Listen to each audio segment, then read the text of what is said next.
Selain mengoptimalkan sektor ekspor dan investasi untuk merealisasikan target pertumbuhan ekonomi sebesar 5,6% di tahun 2018, Presiden Joko Widodo meminta kepada seluruh Menteri Kabinet Kerja untuk melakukan penghematan sebesar-besarnya. Presiden Jokowi mengatakan berbagai pengeluaran rutin yang tidak bermanfaat akan dialihkan untuk belanja modal agar dapat berkontribusi bagi pertumbuhan ekonomi nasional. Untuk merealisasikan target pertumbuhan ekonomi sebesar 5,6% di tahun 2018, Presiden Joko Widodo menginstruksikan seluruh kementerian dan lembaga mengencangkan ikat pinggang dalam periode 2017-2018. Mumpung masih memasuki awal tahun, kementerian dan lembaga diminta mengecek kembali anggaran masing-masing. Anggaran di luar belanja modal yang dinilai berlebihan diminta untuk dipangkas. Presiden meminta para menteri untuk tidak terbuai dengan rutinitas yang sudah ada saat ini. Presiden tidak ingin melihat para menteri dan bawahannya menyusun dan menjalankan APBN secara curang sehingga menguntungkan diri sendiri dan kelompoknya. Ia memerintahkan pembantunya untuk benar-benar mengecek dan memastikan APBN bebas korupsi. Dan yang terakhir, jangan ditawar-tawar lagi. Pastikan bahwa seluruh APBN kita ini bebas dari korupsi dan lakukan pencegahan di kementerian dan lembaga masing-masing. Jangan ragu-ragu untuk bertindak keras, tegas terhadap uang yang berada di APBN kita. Untuk desain belanja di 2018, Presiden menyebutkan harus selaras dengan pembangunan infrastruktur nasional, baik yang sudah berjalan maupun yang ingin direalisasikan. Sebab selain pertumbuhan ekonomi, harus dibarengi juga dengan pemerataan ekonomi yang berkeadilan melalui pembangunan infrastruktur. Seperti diketahui, tahun lalu pemerintah melakukan 2 kali pemangkasan anggaran belanja. Pertama, pemangkasan anggaran belanja kementerian atau lembaga sebesar 50,8 triliun rupiah dalam APBN 2016. Kedua, 133,8 triliun rupiah dalam APBNP 2016. Akibatnya, pertumbuhan ekonomi kuartal ketiga 2016 tercatat 5,02% secara year on year, lebih rendah dari kuartal sebelumnya sebesar 5,19% year on year. Bahkan pemangkasan anggaran tersebut juga menekan pertumbuhan ekonomi kuartal keempat 2016 menjadi sebesar 4,94%. Tim Liputan, Berita 1. Presiden Joko Widodo menargetkan pertumbuhan ekonomi pada tahun 2018 sebesar 5,6%. Untuk mencapai target tersebut, pemerintah akan mengoptimalkan sektor ekspor dan investasi. Saat membuka sidang Kabinet Paripurna mengenai pagu anggaran indikatif tahun 2018 di Istana Negara, Presiden Joko Widodo meminta kepada seluruh jajaran menteri dan pejabat Kabinet Kerja untuk bisa merealisasikan pertumbuhan ekonomi sebesar 5,6% di 2018. Untuk mencapai target akan menggenjot ekspor dan investasi. Pasalnya kedua sektor ini adalah kunci utama bagi pertumbuhan ekonomi Indonesia. Presiden mengajak kementerian terkait mendorong investor baik dalam dan juga luar negeri untuk investasi pada sektor strategis seperti perdagangan dan infrastruktur. Presiden juga meminta agar tidak ada lagi peraturan yang menghambat investasi baik peraturan di tingkat pusat dan daerah. Sebetulnya yang paling penting untuk pertumbuhan yaitu hanya ada 2 sekarang ini. Yang pertama naikkan ekspor, yang kedua naikkan investasi. Naikkan ekspor ini bukan barang yang mudah, karena pasarnya juga lesu. Tetapi sekali lagi ingin saya sampaikan, ada pasar-pasar non-tradisional yang bertahun-tahun nggak pernah kita lihat, itu tolong betul-betul dikirim rombongan misi dagang untuk melihat opportunity, peluang-peluang yang ada di negara-negara itu, terutama yang penduduknya di atas 60, di atas 80. Yang kedua yang berkaitan dengan investasi, kuncinya hanya 2 ini, nggak ada yang lain. Karena APBN nggak mungkin meloncat, nggak mungkin, udah. Kuncinya hanya 2 ini. Yang kedua investasi. Sekali lagi saya ingin sampaikan, peluang investasi di negara kita ini gede sekali dan banyak sekali investor yang berminat. Tetapi penyakitnya ada di kita sendiri. Presiden Joko Widodo menerima kedatangan para ulama di Istana Merdeka, Jakarta. Dalam pertemuan ini, Presiden mengapresiasi peran ulama dalam menjaga dan mengawal umat Islam dalam menjaga kedamaian dan kebersamaan. Sebagai daerah menggelar silaturahmi dengan Presiden Joko Widodo di ruang utama Istana Merdeka dengan didampingi oleh sejumlah Menteri Kabinet Kerja seperti Menko Polhukam Wiranto, Menteri Agama Lukman Hakim Saifuddin, dan Mensesnek Pratikno. Presiden menyatakan pemerintah ingin menitipkan pesan kesejukan dan kedamaian kepada para ulama. Saat membuka sidang Kabinet Paripurna, Presiden Joko Widodo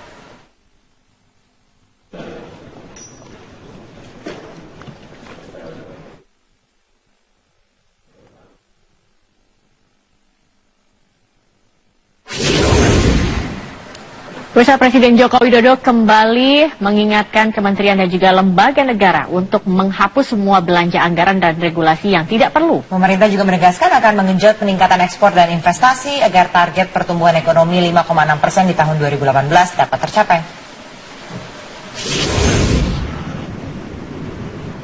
Saat membuka sidang Kabinet Paripurna di Istana Negara, Presiden Joko Widodo kembali menegaskan pagu indikatif rancangan anggaran pendapatan dan belanja negara tahun 2018 menargetkan pertumbuhan ekonomi sebesar 5,6%.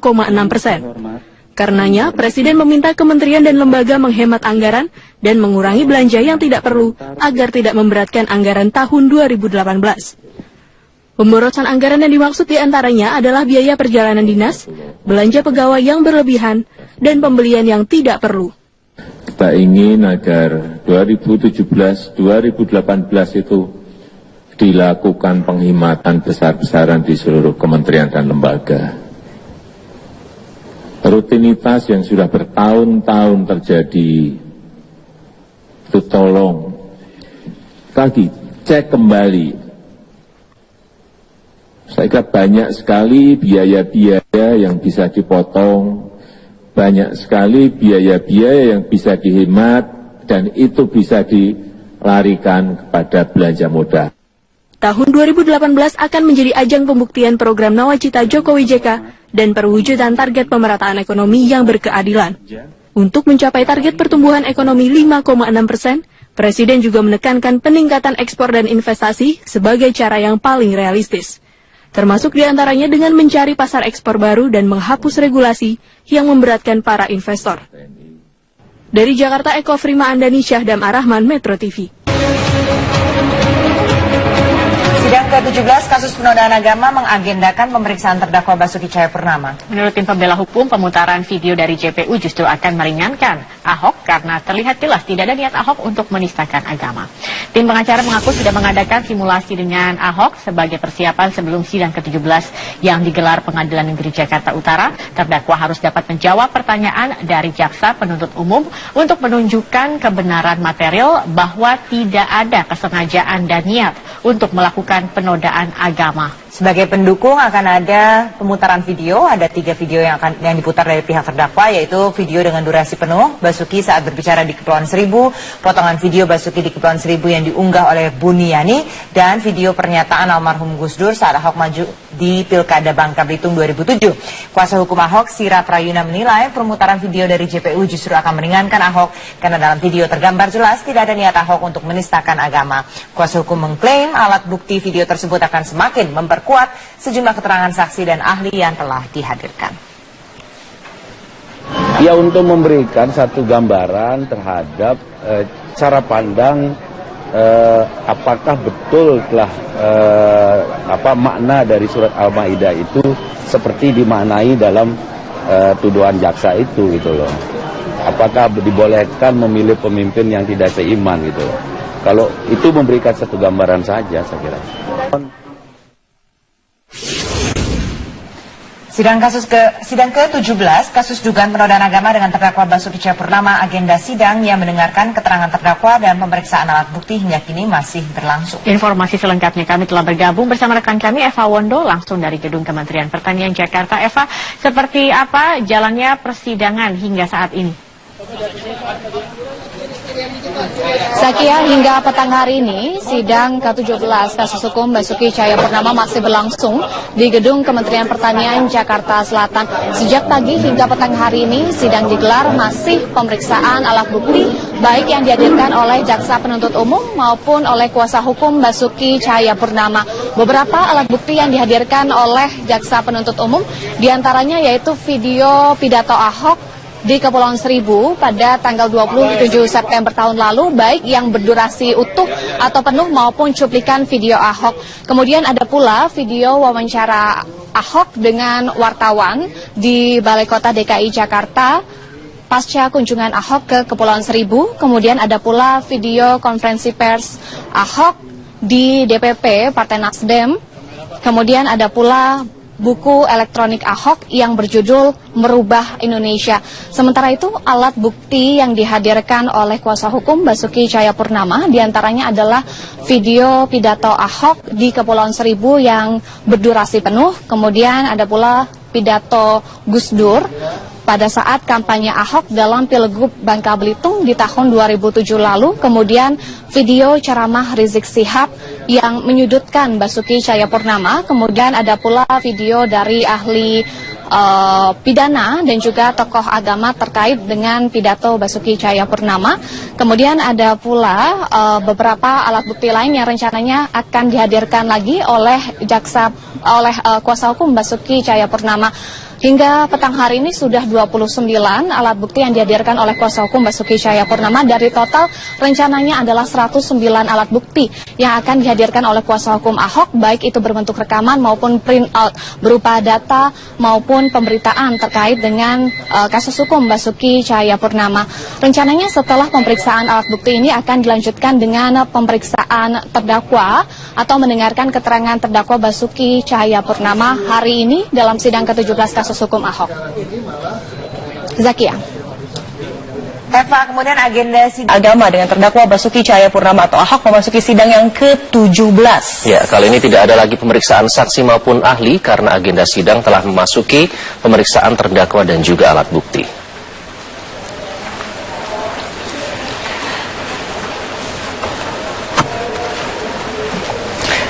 Ya, sidang ke-17 hanya menghadirkan terdakwa Ahok dan juga sejumlah barang bukti yang telah dikumpulkan penyidik Bareskrim Polri. Kuasa hukum Ahok menyebut sidang hari ini memutar 3 video dalam sidang, yakni video utuh Basuki saat berbicara di Kepulauan Seribu, lalu potongan video Basuki di Kepulauan Seribu yang diunggah oleh Buniani, dan juga video pernyataan almarhum Gus Dur. Rekaman video almarhum Presiden Indonesia keempat ini berisi tentang pembelaan Gus Dur kepada terdakwa Basuki terkait serangan isu SARA yang menimpa Ahok saat mengikuti pemilihan kepala daerah Bangka Belitung tahun 2007 lalu. Selain itu, kuasa hukum juga menyerahkan beberapa dokumen surat untuk diperiksa majelis hakim.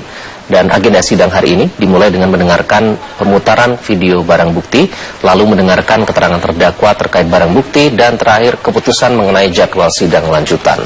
Rencananya pada sidang Selasa pekan depan, Jaksa Penuntut Umum akan membacakan tuntutannya terhadap terdakwa.